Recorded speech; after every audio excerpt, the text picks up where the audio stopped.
Welcome back to Caffeine Confessionals. My name is Allan, and today we're going to talk about the challenge Ride or Dies, episode 5. I'm joined by my lovely co-host. We have the Southern Luke Muncie, What's up, guys? the Vermontian Zoe Trimboli, Hi, everyone. and this episode was not sponsored by Burger King, but the episode was, and I got to say, I'm very disappointed because I went to Burger King today just to get a paper crown for this podcast, and they were sold out. Oh, no. Yeah. How does that happen? Like, that's literally your whole brand.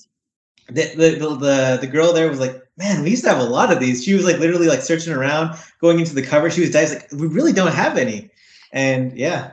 It's because everybody saw the promo for this challenge and went out and got them. I'm convinced. I was going to say, it's definitely one of those things they never give out, and they ran out and no one noticed because the last time someone asked for one was like 3 months ago. Did you at least get chicken fries?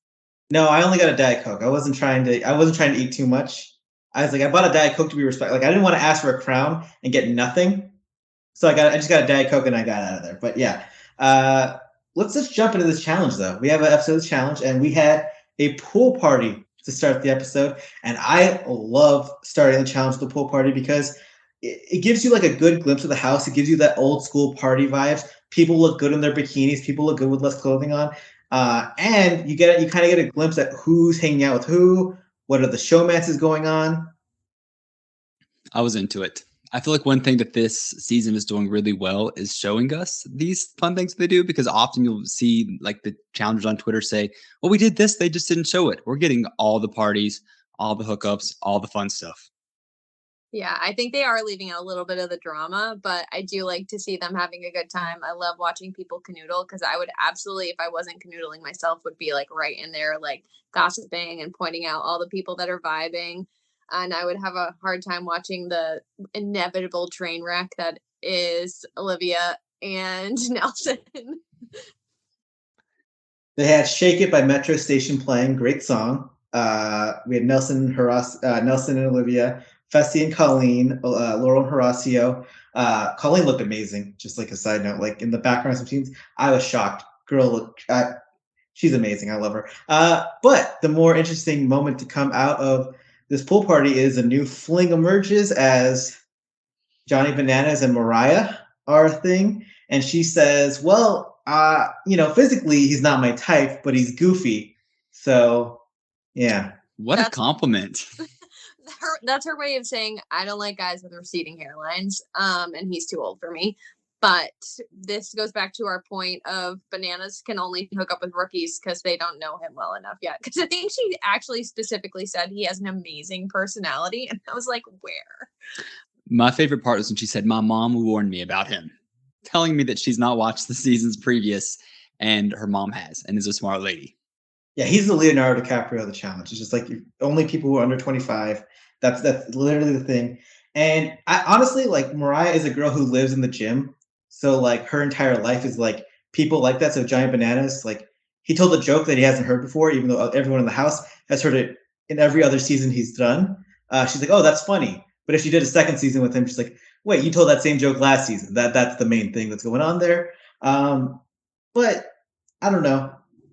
Everybody just a little touching and feeling now and then, I guess. And you got to know her confessional definitely is eating at Bananas, because Bananas would rather have someone say he's hot and they don't like him than be like, oh, this guy is ugly, but his personality's great, because that's just not the person Johnny Bananas is. Mariah, please stay away.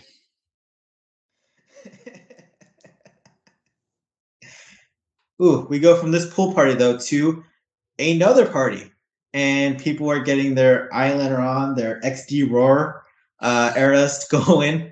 We're having an emo party because Jay and Jack wrote a song, and honest to God, guys, this is one of the worst songs I've ever heard in my life. It was really terrible. Giant Bananas playing terribly on the guitar. It was really bad, but I did like seeing everyone in their attires.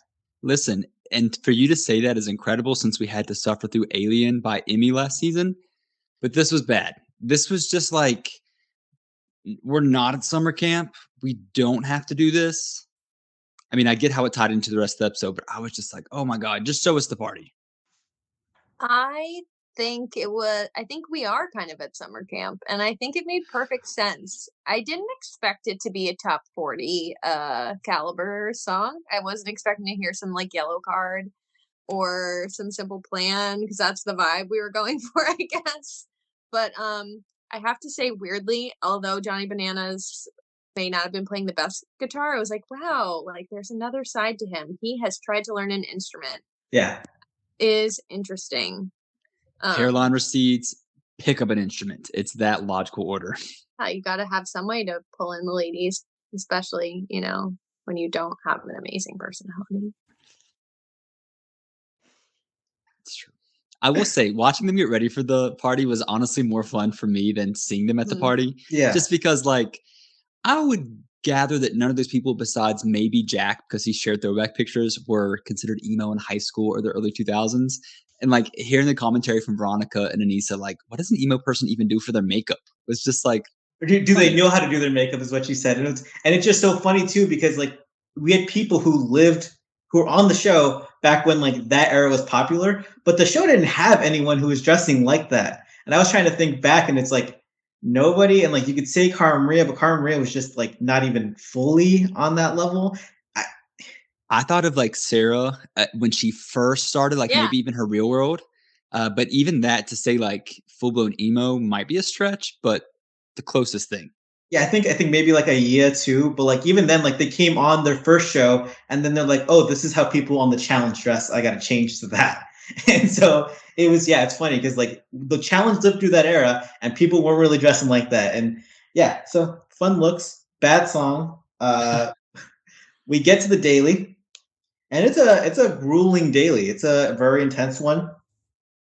People have to swim out a long distance, come back and forth. Then their male partner does it. Then they get into a boat that's a double rowboat where only one person can row. Do it on each side. Some people did not know how to row their boats, hilariously. Some people were amazing. Some of them looked like they were like Norse Vikings. It was an intense daily challenge. This was basically a mini final that was just all water based. Some people did well, some people didn't. Yeah.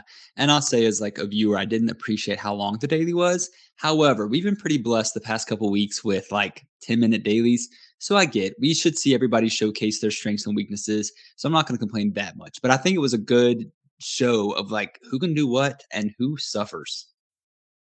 Yeah, I think I would like to see dailies that are this intense physically further down the line, because then we're really getting into the elite competitors and showing what they have for a final. When you have a daily like this that's so grueling and you have this many people, it just takes up too much time in the episode. But it did lead to some very funny moments for sure.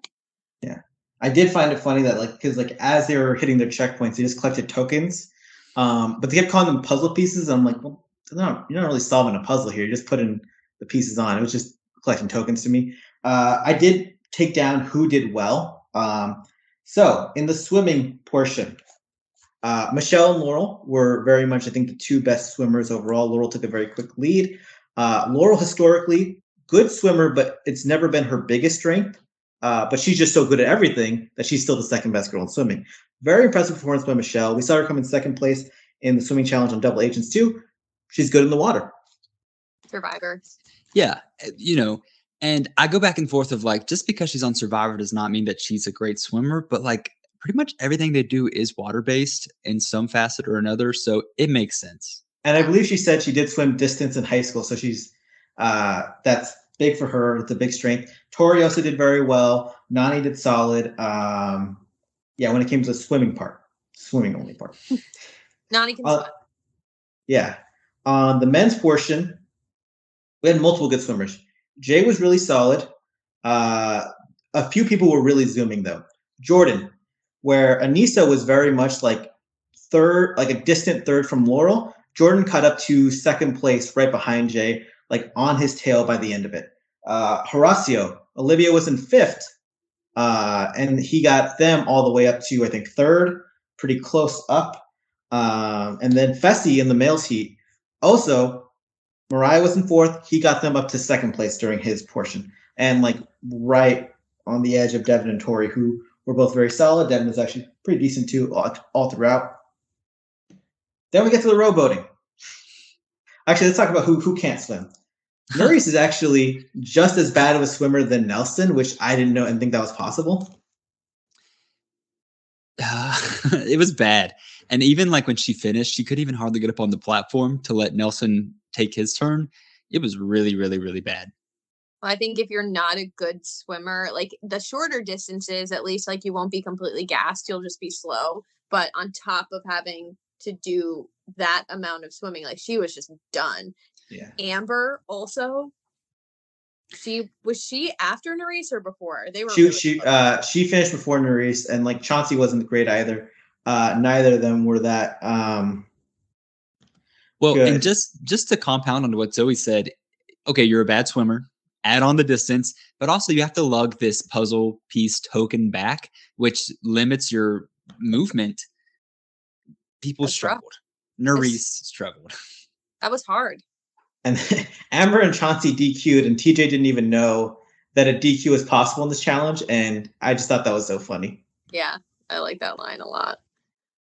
Yeah, I am proud of Nelson, though, believe it or not, because the highlight of this daily was not how bad of a swimmer he is, because I do really think that ever since Marie made fun of him years ago about his swimming, he's actually gone to the pool. He's actually swam laps. He's not the worst swimmer on the cast, whereas in the past, he could barely even like make it. So who's the worst male swimmer on this cast then right now? Chauncey. He's still. I think Nelson's still pretty bad. I don't know. He's definitely gotten better. He gives his all. That's the thing. He gives his all. Yeah. Yeah, he would give his all playing Pictionary. Like he can't tone it down. Someone actually had as a bad swimmer was Jack because Laurel was pretty close with Michele in second, and they had a pretty big lead, and then they fell behind all the way down to fourth by the time she got on the rowboat. That's disappointing. I like Jack a lot, but like I think so far in these challenges, he's like really been holding her back. Yeah. Actually, let's get more into that. I want to say this because I think a lot of people online have been commenting, like, "Oh, like why didn't Laurel pick a better ride or die? Why didn't she do this?" Johnny Bananas was openly asking MTV to give Laurel as his partner. Laurel was only going to do this show if she got to do it with Jack because that is truly her best friend and someone she fucking loves. And yeah, go Luke. I was just gonna say I can respect that she really wanted to stick to the theme as opposed to just like guarantee a final showing. And what a cool experience to have a friend who has been on a former MTV show and probably wanted to do the challenge and say, hey, I can give them this opportunity to bring them into my own world because he otherwise would not have gotten that. She's a great friend. She's loony and she's a lot, but she's a great friend. And I think it manifests later in the episode, but I think like she's just very black and white. And I think in her head, she's like, yeah, I like Johnny, but we're talking about my ride or die. That is not my ride or die. Like they're friends. They will probably always be aligned with each other on every season they go on, but they're not texting. They're not like hanging out outside of the show. I respect her a lot for that. I think that she probably also just loves Jack so much that she saw so much more potential in him that may not actually be there in a competitive way. But I respect the hell out of her wanting to show up with her best friend and give him this opportunity he never would have had. Yeah, and it's, Johnny, I mean, you had someone like Johnny Bananas who's actively asking production to hook him up with Emily Scrum, to partner him with Jenny West. And those fell through for different reasons. Yeah, they wanted to inject Emily into this cash. She didn't want the shot at $1 million, so on and so forth. He got Nani, which is, I think, amazing. But yeah, Laurel wasn't going to be like that. She's like, I'm Laurel. I'll win with anyone who's my partner. And he's my best friend. Let's do it. But as we see in this challenge, Jack really wasn't great. And I think at one point, too, I think he was just kind of like, well, even if we don't win, we're going to be okay. Whereas Laurel the entire time was just trucking and trucking and trucking, especially rowing that damn boat. Yeah, they're not the same competitive spirit at all. Like, it's just not there. Well, I almost said it's because Laurel has so many seasons under her belt, but that's not even the case. Laurel is just like a force. I mean, but even Jack says it in the challenge where like she spins around the boat. It's like she's been doing this her entire life. Laurel just has that like instinctive ability where she just knows what to do. She's a natural athlete. She's a problem solver. It's really incredible to watch. And It's like the bit I get into arguments with people about this all the time where people say, "Oh, Laurel only wins because she's big." It's like Laurel wins because she's a great athlete, and then also she has size. Yeah. Because we've seen people who are like Naya is nearly her height, and Naya is nowhere near the athlete that Laurel is. Like, there have been other tall women on the show. Even at the beginning of Emily Schramm's challenge career, she was not the athlete that Laurel was. Yeah, and I mean it's tough too because like everyone who's tall who comes on the show, like Maddie, etc., they get compared to Laurel, and the moment they're not Laurel, it's like, oh, they're a flop. And actually, most of the time, they're pretty good players, but you're not Laurel. Laurel is a one of one person. Uh, Now we had other people who could not row. Mariah.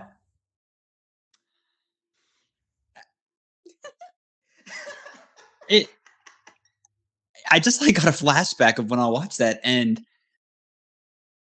what? She couldn't even like. Not only could she not row, she couldn't even get the paddles back or the oars, whatever you want to call them. Like, she was like crossing them. Like, how do I uncross them?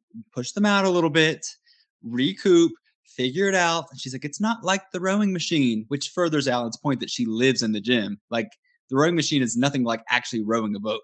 And I gotta say, like, as someone who, like, when I'm in the gym, there have been many times where I get a machine and I just do it the wrong way, and then I'm like, oh, I'm supposed to do it this way, and it's like you're dumb for 10 seconds and then you figure it out. She just never happened with her. And Fessy's also I gotta say, Fessy's a terrible communicator, just a really bad communicator. But what I do appreciate about Fessy is that he never gets loud, he never gets aggressive like a Zach, a CT would. I always see like people I've seen a lot of people just like be really like mean and slanderous towards Fessy, talking about him as like one of the worst humans ever on the show. He can be a bit of a douche, like don't get me wrong, but I don't think Fessy's a bad guy whatsoever. And I thought he was, was pretty cool in this moment. He's a fuck boy, but he's not a bad guy. Like, he's harmless in the scheme of things. So sorry. No, just the teacher in me jumped out while I was watching that, because I am used to explaining things to children 75 different ways in 5 minutes. Like, I'm like trying to explain it one way. Okay, this isn't working. How can I explain this differently? So he just keeps going just they have to go in, and he keeps going, you're doing it the wrong way. And it's like, of course he's doing it the wrong way. Can you explain it any other way than that? And I appreciated that he had the foresight to know we're not going to win this. And if I lose my cool right now, this is totally going to hurt us in the future. We'll consider this a loss, but I'm not gonna lose an honor. And I appreciated that. Yeah. And you look at his track record, like Fessy never talks to a woman like that way. The only time he's ever bucked up, it's to men like Kyle and CT and Devin. So I respect that. I don't think he's a bad guy whatsoever. I think he's pretty respectful, even though he can be a bit of a douche. Love him.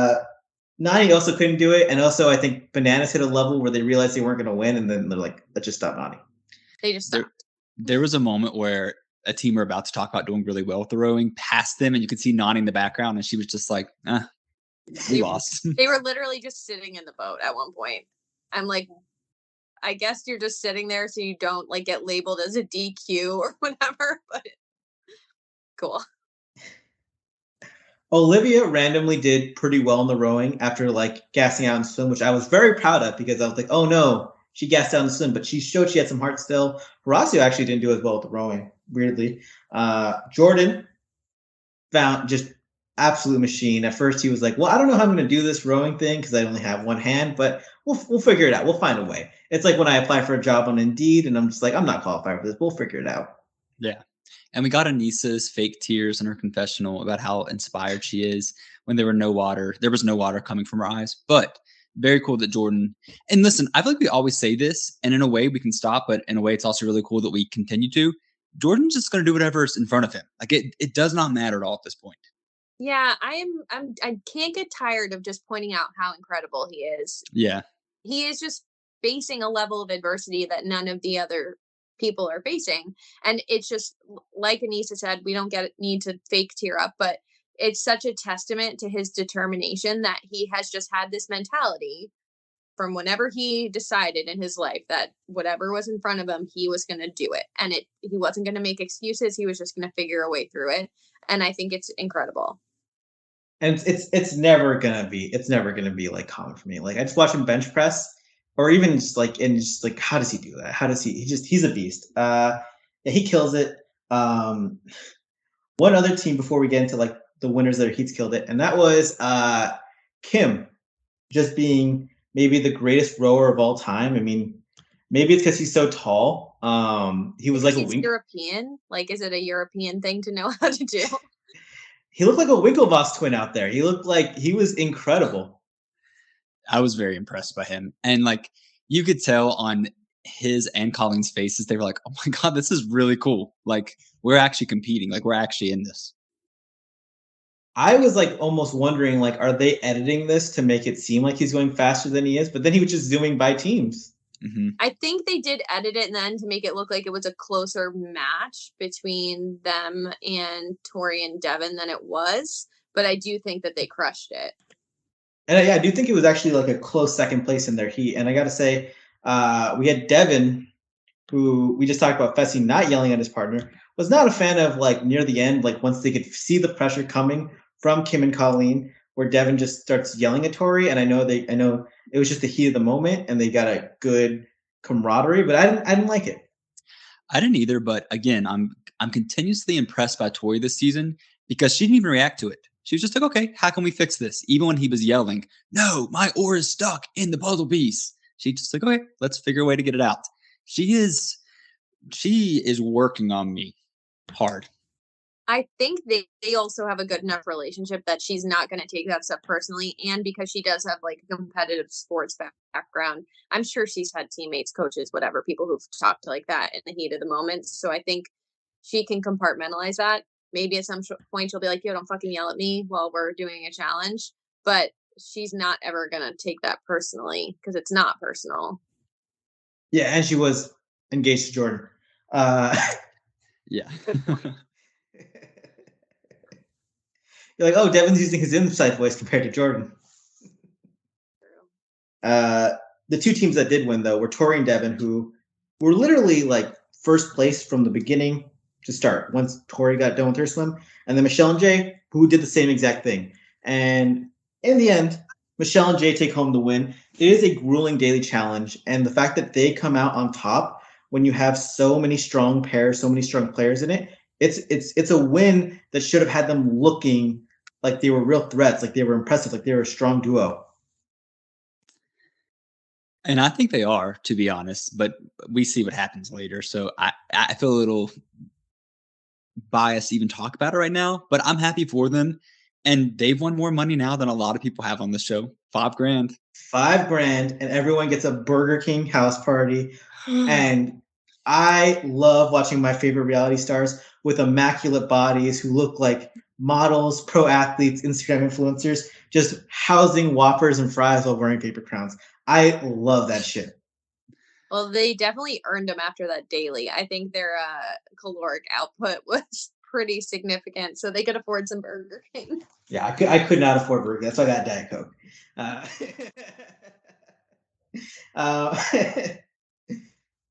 Jay and Michele have their power, and they have to nominate 4 teams. And boy, oh boy, we're gonna set the stage because these I personally believe might be, I don't know, maybe the worst nominations there's ever been in challenge history. Like that level of bad. At least within this season, it's like historically bad. Let's set the stage. Week 1, Jay is attached to Johnny. Everyone knows they're best buddies. Johnny nominates the vets. Thus, it draws a line in the sand where people know those two are together. Next week, Johnny Bananas gets power. He nominates Jay against Johnny and Horacio in order to break up that friendship, to break up those alliances, and to put a target on them.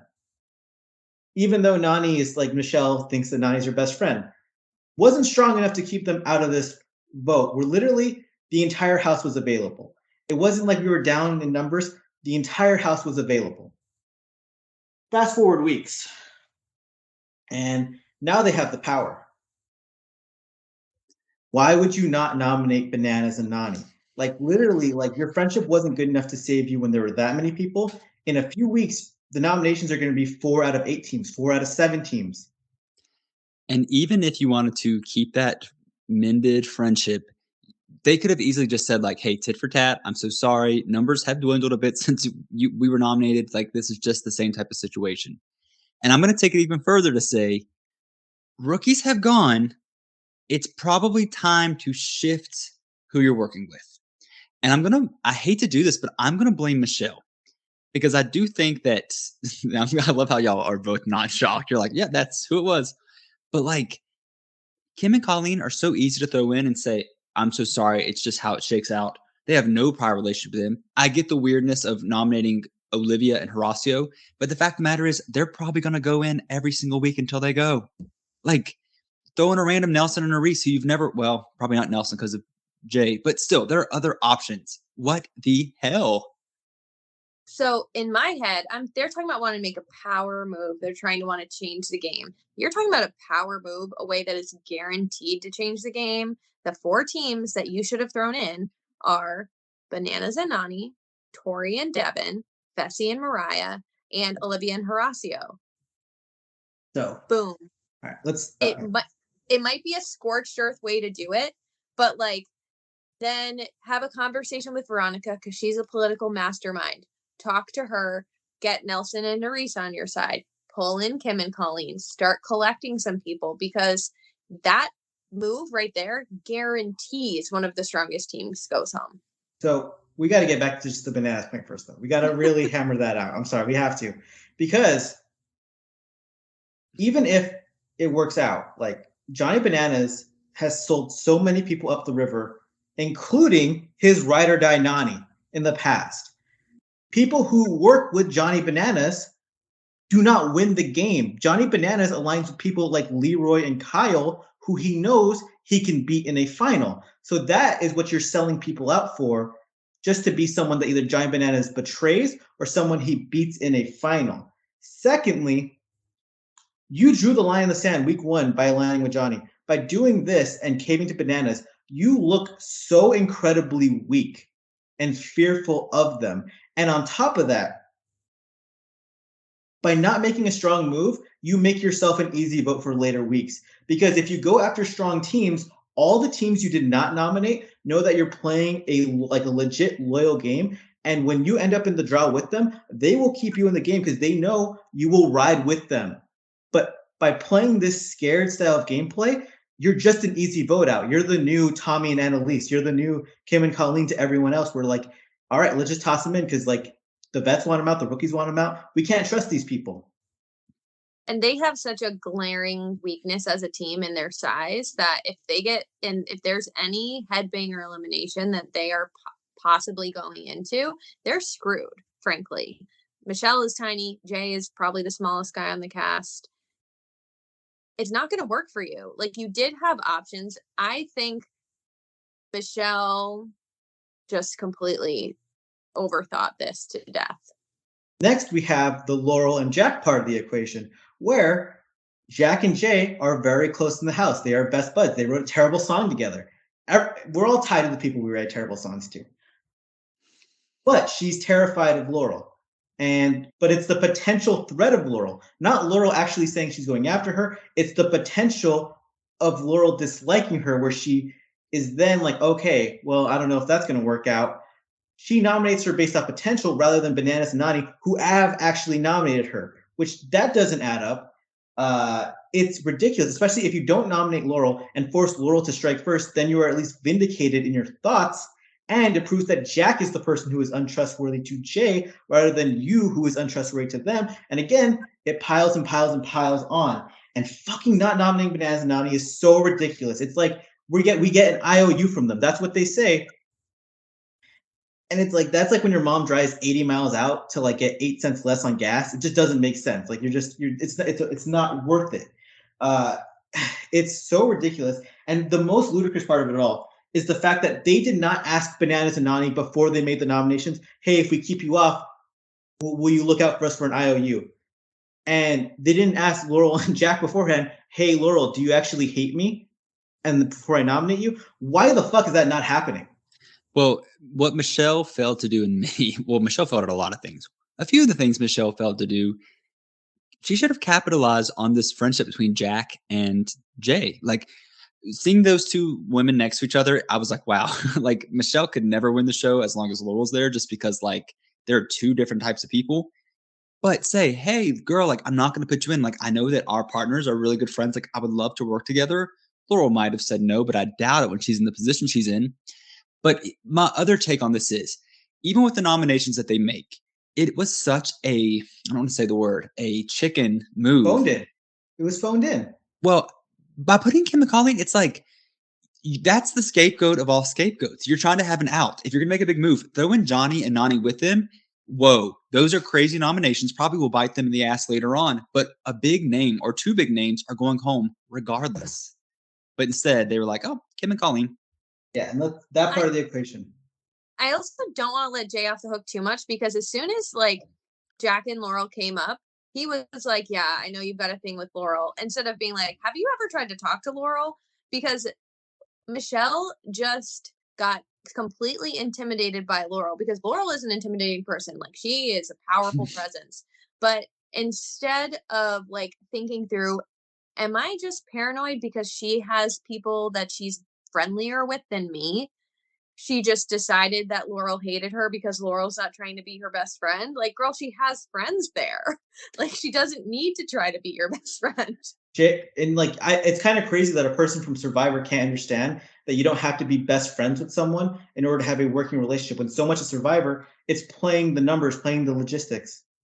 And this bothers me to say, I'm not a person who invalidates Michelle's Survivor win, and I'm still not going to. However, I can see why people are like, she didn't play that great of a game. She has no social read at all. She thought her and Nany were best friends. She thought Laurel hated her. And like, perhaps it's just editing, but Laurel had not even paid the girl any attention. Like, that's just who Laurel is. So it's like, there's gonna be more to talk about with that. You're mentioning about Colleen and Kim. When you go into the draw, like that's the easy out for everyone else you align with, because they're just gonna toss them in. Same with Darrell and Veronica. Like literally from every angle, these nominations were just not good, and it's ridiculous. And even Jordan and Issa, where it's like they're like, oh, well, you're not trustworthy. Like these nominations don't make sense. And also, like even if we do go in, it's not going to face like a bad team. I do think there was a very clear play here, and what Zoe said about like the 4 strong teams was like very big. It's a little potentially too big, but if you're talking about a power move, that's a power move. So here's what I had outlined. So Jay has really strong ties to Nelson outside the house, Horacio in the game, Fessy, they've been friends since like their first season. And then you have Amber and Michele are very close, even though Amber's laughing at her being paranoid, which I thought was hilarious scene. And then you can't nominate Darrell and Veronica or Colleen and Kim, because if you put them in the draw, all the other teams will toss them in. That's just too much of an easy play. You don't throw in Jack and Laurel either, because they're obviously very close. That leaves us with 4 teams. And the point of this is you go after Johnny, Bananas, and Nany. But you don't throw them in. And you give Johnny, Bananas, and Nany the same medicine that they gave you with your Horacio, Johnny, Jay nomination, and you force these allies to throw each other in. So who is Bananas' number 1 guy?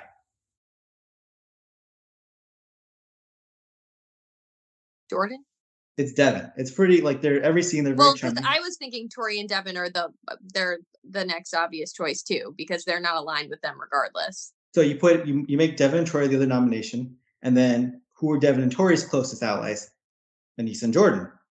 Put those 3 teams in. Put Casey and Kenny in the elimination itself. So by putting Casey and Kenny in the elimination, you force a scenario where Devin might have to turn on Bananas and throw him in. Or they're like, do we go against the strong team, Bananas and Nany, or Jordan and Issa, who are weaker, but we're more connected to them? Because I could see Devin, maybe like looking at Tori, like, I don't know if that's the best play. Maybe we have Jordan turning on Bananas. Regardless, you have either Casey, who is the best daily challenge competitor all time for females, going out. You have Bananas, who's a 7-time champion, going out. Jordan, who's a 3-time champion, going out. Or Devin and Tori, who are probably the most balanced pair in the house, getting taken out. And does this put a big target on you? Yes, but it also fractures relationships between these people who are supposedly very close, where they now have conflict. It puts everyone else on their side, and it just, I think it would have, created the most drama, because you want to do to Bananas what he did to you. That's the goal.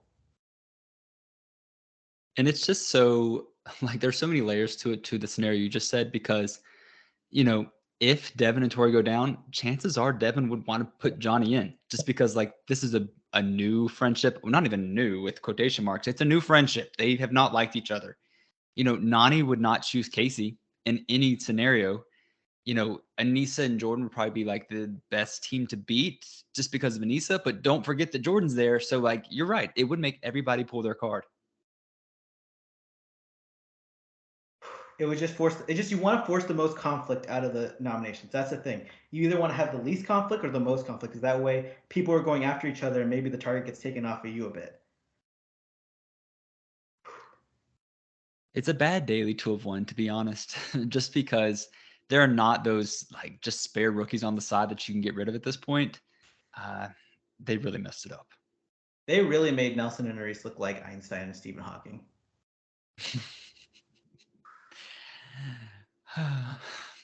And I think it's just directly related to Michelle's level of paranoia. Like she couldn't even see clearly because she was that paranoid that Laurel had some weird dislike for her, which just wasn't true. Laurel just wasn't thinking about her. She's indifferent about her. The interrogation ceremonies were awkward, and I want to apologize to everyone on the podcast for just rambling like crazy, because these nominations just broke the strategic side of my brain. They were really bad. But we go to the interrogations and they're hilarious. Veronica, she's like, these were like, what were you guys trying to do with this? What were you guys trying to do? She's like us watching this episode. Like, what are you guys trying to do here? And they don't have a good answer.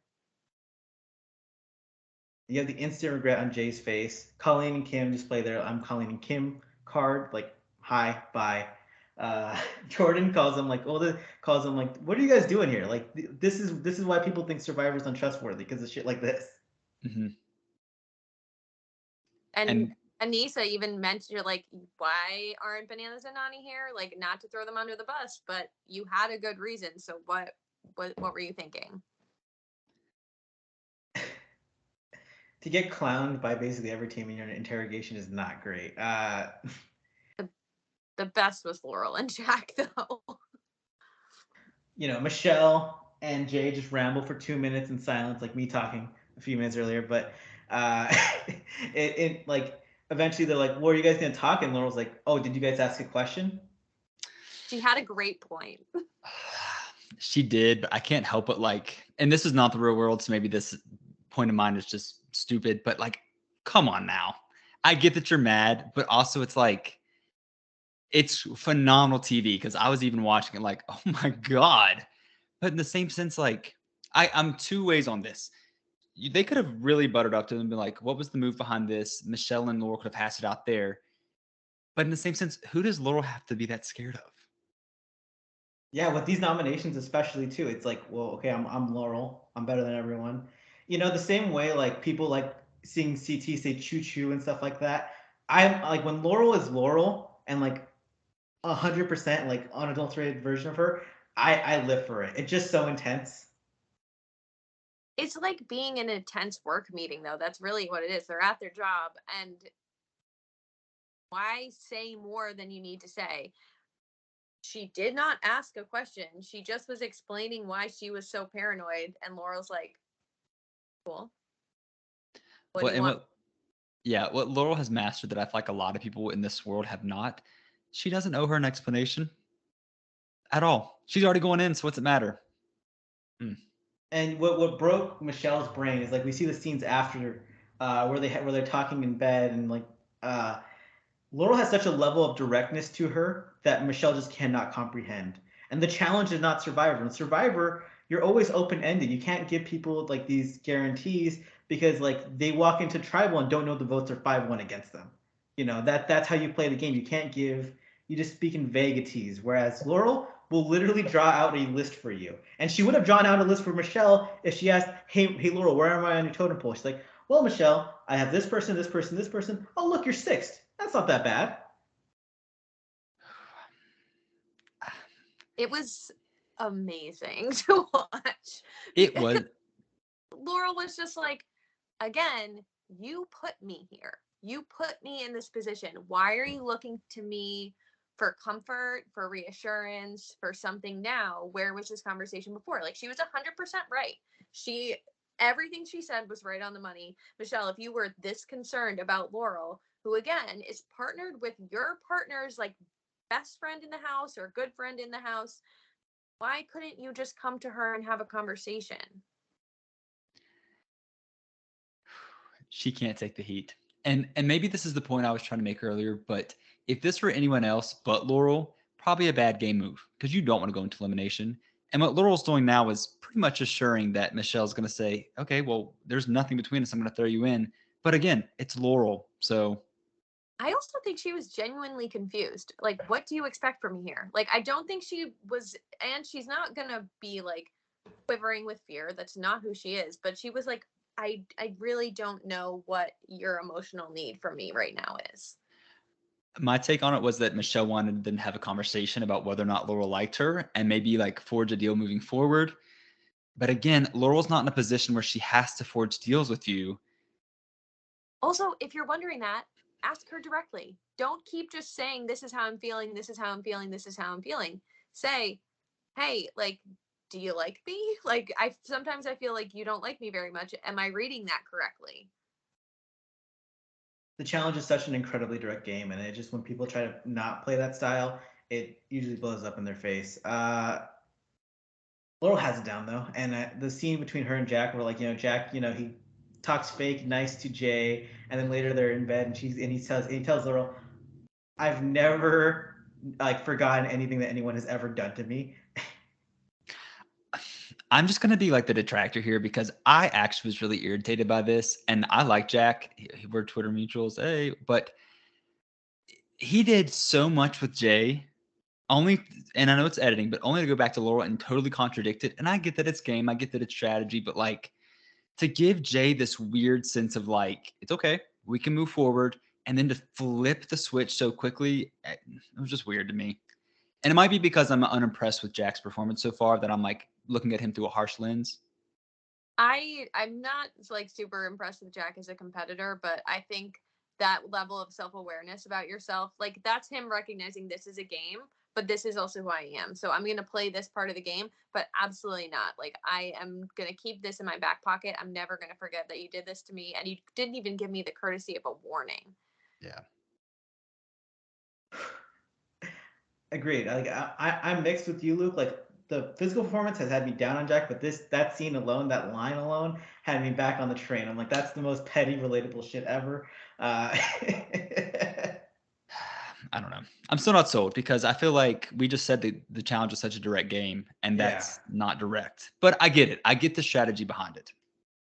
It's not, it's a different kind of indirect though. It's like I'm keeping my cards close to the chest rather than I just am making random choices and not being able to back them up. It's just inconsistent to me considering his partner is doing the exact opposite with Jay's partner.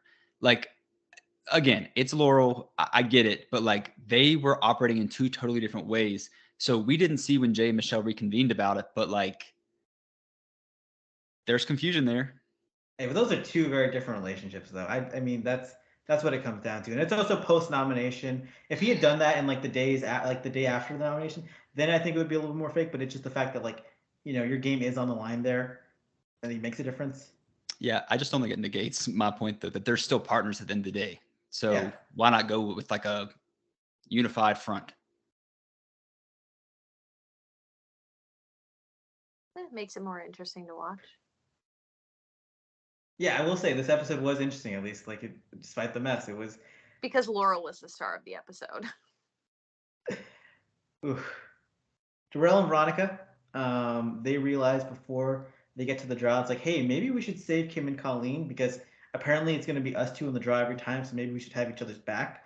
Um, they get to the actual draw, they pull the safe dagger, and Veronica, she's like, I was really hoping Anissa would like come to me and make an official deal and alliance. She didn't really do that, so I don't really feel like I need to save her. But I'm a vet and I'm gonna play how I usually do, and I'm gonna save her. But she announces it to everyone. Yeah. Plus this like the confessions about like, "Hey, we're close, we've had all this history." Some of their history's bad.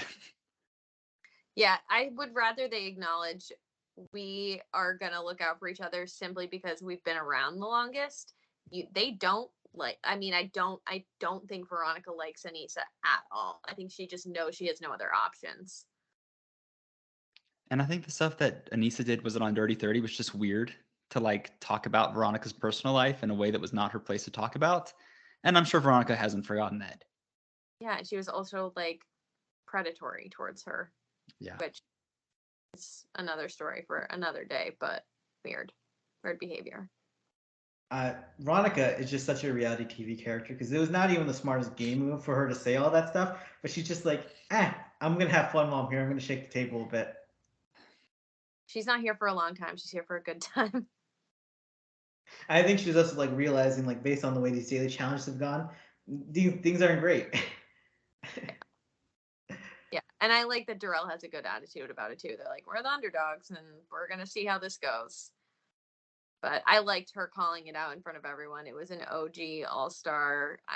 I'm a star of the show move, which she is. So Mhm. And I hate to say it, but we somehow overlooked it. Her performance in the daily challenge was really bad. And it's just it's just like a bad look for all the other people on Challenge All Stars because like she was doing pretty well on that show, and now it's like, damn. I don't think they were doing a lot of swimming on this Yeah. last season though. So especially long distance swimming. Still not a great look to have, just not a great look. And I love Veronica, but not a great look. Um,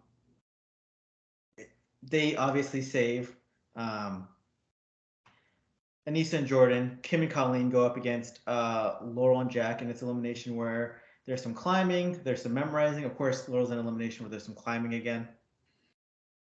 Which was kind of funny to me because I have a feeling production did this to intimidate her.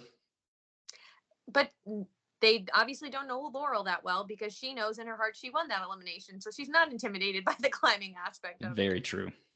I was just like in that elimination, uh, the fact you had to ask TJ for a check and stuff like that, and I was like, dude, if TJ, if you tell her like when he blew, so spoiler alert, this wasn't the most exciting elimination to watch, but Laurel and Jack win.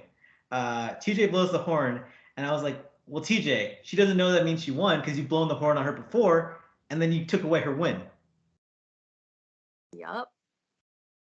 I was happy for her to get this moment back, this reclamation almost, because like her one true loss, she lost. Okay. Mhm. But on War of the Worlds 2, what a massive mess up. Like, could have changed the whole trajectory of that season. Plus, like, production awarded Ninja the most intolerable person in the world. I was happy to have her win. Now, we talked about communicating with your partners and understanding like healthy, like sportsmanship and yelling. Who? Jack understood it. I get it. But my God, if I had Laurel Stuckey yelling at me to do something, I would cower. I think it's a bit of foreshadowing that they're not gonna be able to do very well. Like, and I think she was getting frustrated because he couldn't do it. Like he really just wasn't performing very well. And so she was starting to lose her shit. I appreciate him knowing her well enough to not take it personally. Kudos to him because you need to have a thick skin working with her, especially if you're not going to be good at things, which he's not. Yeah. And like, I will say, when they did win, Laurel had like the eyes of a proud parent, like a proud mom. Like she was just so happy for Jack's experience and elimination win. She's like, "This is my best friend. I love him so much." Like that's your first elimination win. Aren't you like so happy because it's like it's something she's experienced so many times before, and that was a bit heartwarming. I'll be honest. I agree. It just is a weird kind of dynamic because, yeah, she's like, oh my goodness, I'm so happy for you that you have this, but she's still in the game and she's still someone who could totally win a season. And when I think about the pairing, I don't see them winning a final together unless Laurel picks his ass up and carries him across the finish line. Or Yeah, it goes individual. they could Yeah. win a final if Jay and Michele make actual power moves and get strong teams out, and then maybe they're going in a final against each other. But when people play the game like this, no, it's not happening. Kim and Colleen did pretty well, and I gotta say they were.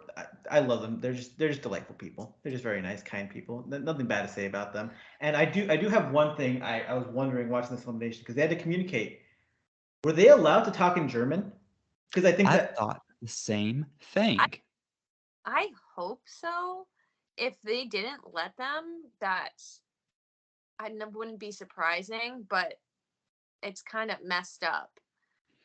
I mean, they were speaking in English the entire time, but that is messed up. Like, we as viewers do not need to hear what they're saying for them to be able to compete. Also, If you're use subtitle it. You have to subtitle it sometimes when CT talks. Like, you can't subtitle for Kim and Colleen speaking an actual different language. Mhm. it's like talking in English is already tough enough, but when you're trying to convey colors and shapes in a different language, you're like in the heat of the moment, that's tough. And they were weird images. Like, there was one that looked kind of like a chain link. Like, they And probably didn't know the English words for all of those things. yeah, she called it an infinity symbol. I noticed that. And it clearly wasn't. So let them speak German. More German on the challenge. That's maybe not. No. But let them speak German in elimination. Right. Yeah. I like them. I don't know if I want to see them back, but I only have fond memories.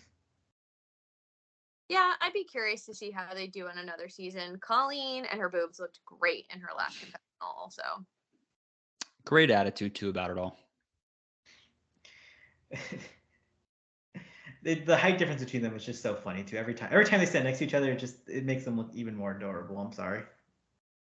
If Nam can come back for like 4 seasons, these guys can come back. They can please replace Nam and his unfortunate luck on this show. He got cast on a Netflix show apparently in Mexico. I Good, saw go have that. fun. Yeah. Whew. What an episode we got. Laurel comes back, and yeah, Jay and Michele are now public enemy number 1 to basically everyone in the house. It's gonna be, I don't know, interesting to see. Yeah. Their only allies are people who are not likely to win a daily, so they have to win to protect themselves. And depending on what the daily is, that could be a pretty uphill battle for them. How you guys feeling? Was just about to say, loving it. Like, I feel like Go ahead. No. I feel like there are so many people, and Zoe might say she's not loving it. That's okay. I'm not talking about Zoe, but I feel like there are so many people that like base their opinion of the show off of what others say on Twitter and things like that. It's really good. I feel like producers have listened to some of the casting things that we've said, some of the editing things that we've said. So it was a solid episode, and mostly because Laurel, but like it was still really good. No, I'm loving it. I am really enjoying this season. The music, again, it is staying there, which is great. And I am so excited to see Crazy Nani next week. Oh my Those god. faces I have not seen in a long time. I'm glad we're enjoying it. It's been very solid. There's been nothing I really to hate. I think it's just been a good season. It hasn't been the best season, but it's just been consistently solid. I think that's all we can ask for at this point. Sometimes. Crazy Naughty, here we come. Make sure to subscribe to us on Twitter at CF Confessionals, YouTube, Spotify, Apple, at Zoe Trimbo on Twitter, at Final Reckoning, the I's or L's. I just look for him in my follower list, whatever. Follow me on at the Allan here on Twitter. Yeah, have a great day, everyone. Get some Burger King.